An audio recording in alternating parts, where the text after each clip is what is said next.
Good evening, student.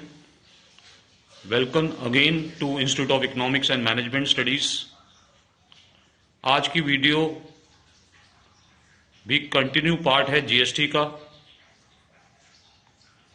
GST constitutional provisions and features of constitution.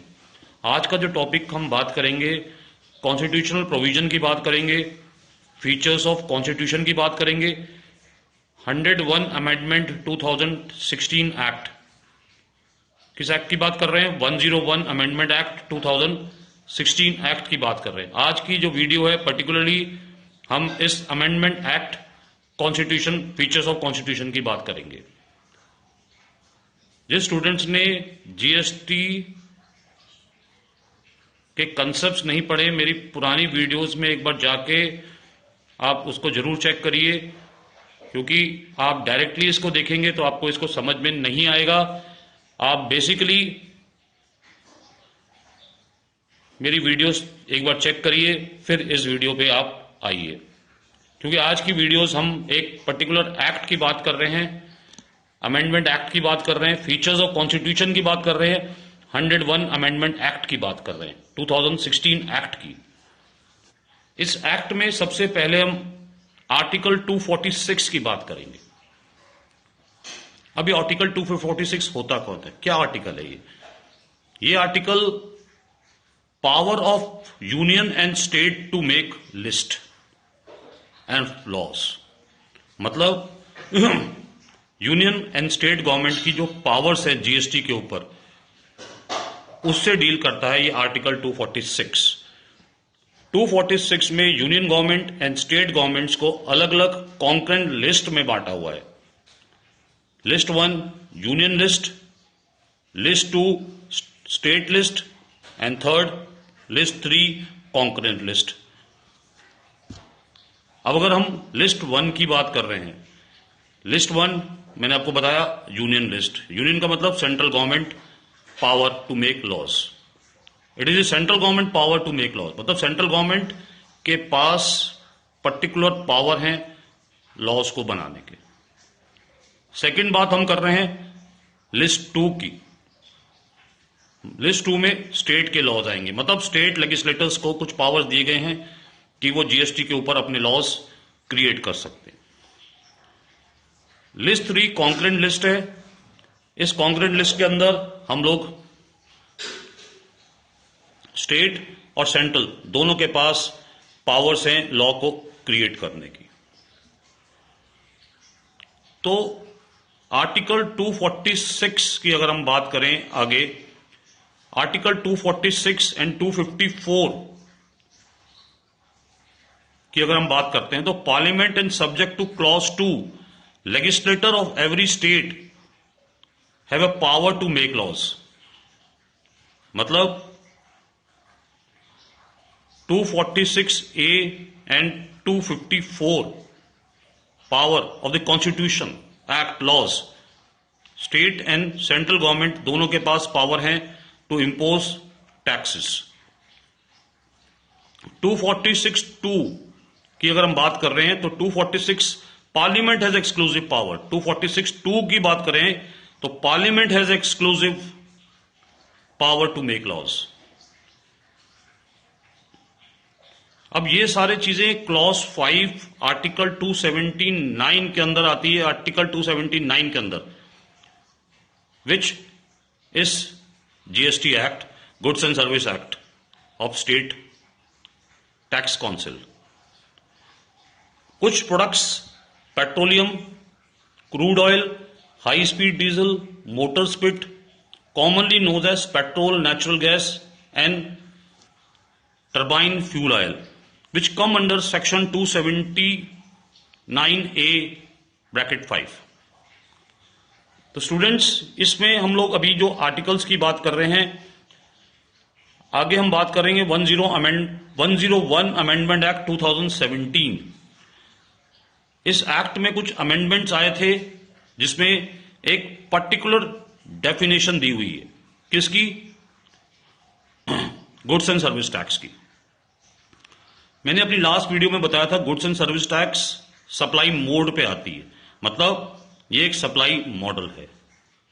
तो goods and service tax को अगर हम define करें, it means any tax on supply of goods and services और both except taxes on the supply of alcoholic liquor for human consumption. मतलब goods and service tax total supply of goods के ऊपर आता है, but इसमें alcoholic liquor को हमने conclude नहीं किया हुआ है इस कॉन्स्टिट्यूशन 101 अमेंडमेंट 2017 के अंदर।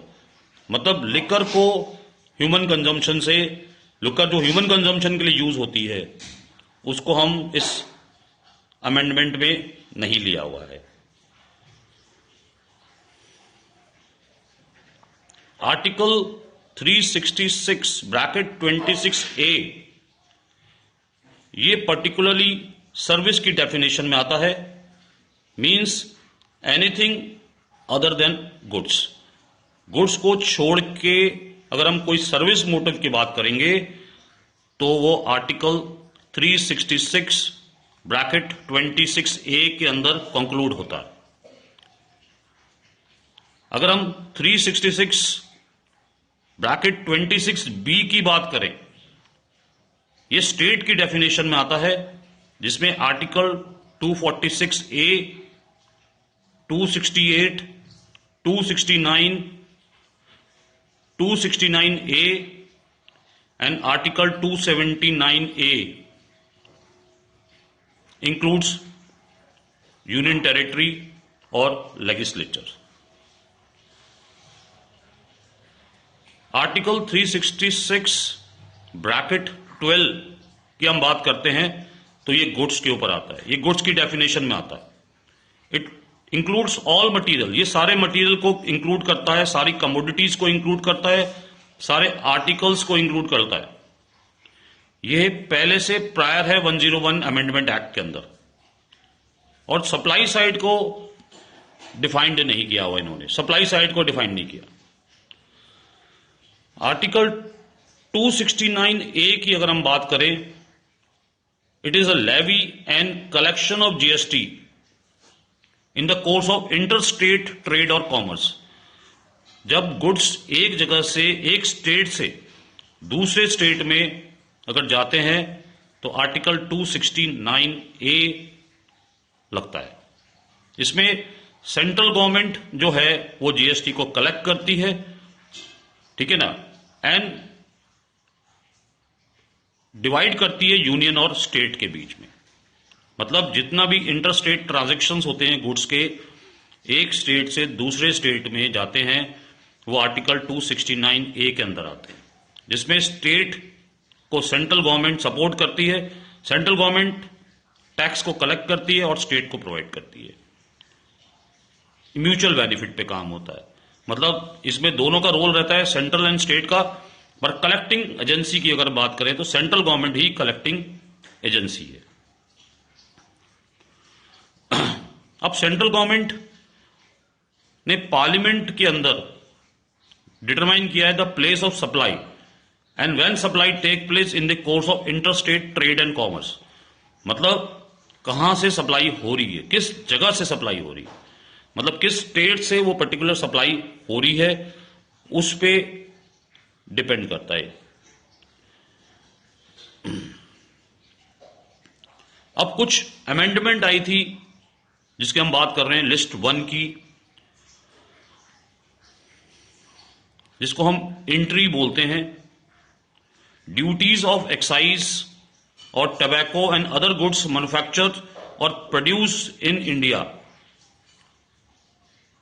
जितनी भी एक्साइज पड़ रही है on tobacco and goods manufacture और produce in India except alcoholic drink for human consumption, इसमें इंक्लूड नहीं हो रही। ओपियम, ठीक है, नार्कोटिक्स, ड्रग्स इसमें इंक्लूड नहीं हो रहे, ठीक है, तो इनको अलग से सेपरेट करती है। ड्यूटीज जो एक्साइज ड्यूटीज आती थी पेट्रोलियम में, क्रूड में, हाई स्पीड डीजल में, मोटर स्पिरिट में, नेचुरल गैस में, एविएशन में, टबैको प्रोडक्ट्स, ये सब अमेंडमेंट की लिस्ट में डाल दिए गए। इसमें कुछ ना कुछ अमेंडमेंट्स हुई है। लिस्ट वन की अगर अमेंडमेंट्स की बात करें, एंट्री 92 की बात करें